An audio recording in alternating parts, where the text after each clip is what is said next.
So just taking a quick look at Solana then on our daily time frame here for another daily update on the channel. Solana was actually looking much more bearish than most altcoins, and I think that's because we were much more bullish than most altcoins beforehand, so the sell-off was more stark here. I bet there was a lot of stop losses down here that we've come down and ran through. You can see we've got a good amount of levels here that we could be coming and stealing some liquidity from before reversing back around.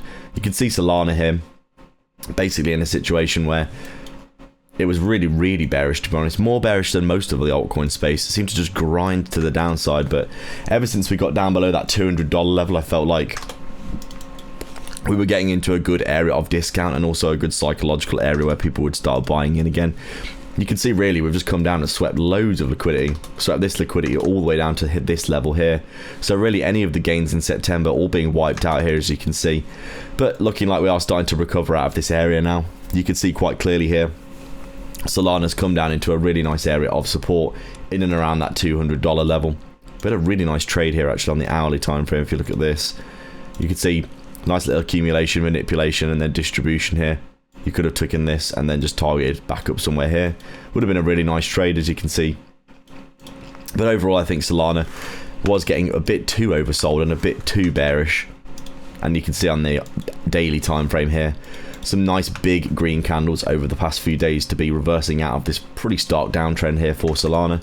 Bitcoin here, as you can see, doing its best last week to dump the market, but yesterday a huge green candle on Sunday, and in a position now where we're probably going to be doing something like this, in my opinion.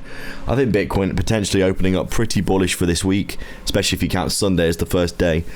Last week we opened up bearish for Bitcoin, as you can see, this big red Monday candle here. We are breaking out of some trend line resistances as well, so you could argue that we could start doing something like this for Bitcoin, which I think is probably quite likely, unless we see a huge red candle for Bitcoin coming down here that's going to dump the market, in which case Solana will probably do something like this, where it grinds back up and then dumps down again. Overall, I think Bitcoin's probably more likely to go up than down from here, although I'd say we're fairly neutral in terms of liquidity. We have come down, if you look on the hourly time frame for Bitcoin, swept out a bunch of this liquidity here, where there's probably tons of stop losses below, and then reversed back around nicely on Sunday there. I think we could consolidate and continue to rip through some of these levels of liquidity above now, with this very obvious trend line here. Could be doing what people call a bump and run, where you have this trend line and then the big dump and then the bump and run back to the highs like this. Overall, we'll have to see what happens next, but I think this could be a fairly nailed on trade. Hopefully we see a nice little continuation to the upside for Bitcoin from here that pumps the market up. Solana looking fine here. I think, to be honest, we could see ourselves reversing back around out of this area if, interesting trend line, if Solana is going to be led to the upside by Bitcoin. As always, thank you very much for watching, guys. Please do like and subscribe. Leave a comment down below. Let me know your thoughts. Check back every day for daily updates and get some free money in the description below. Cheers.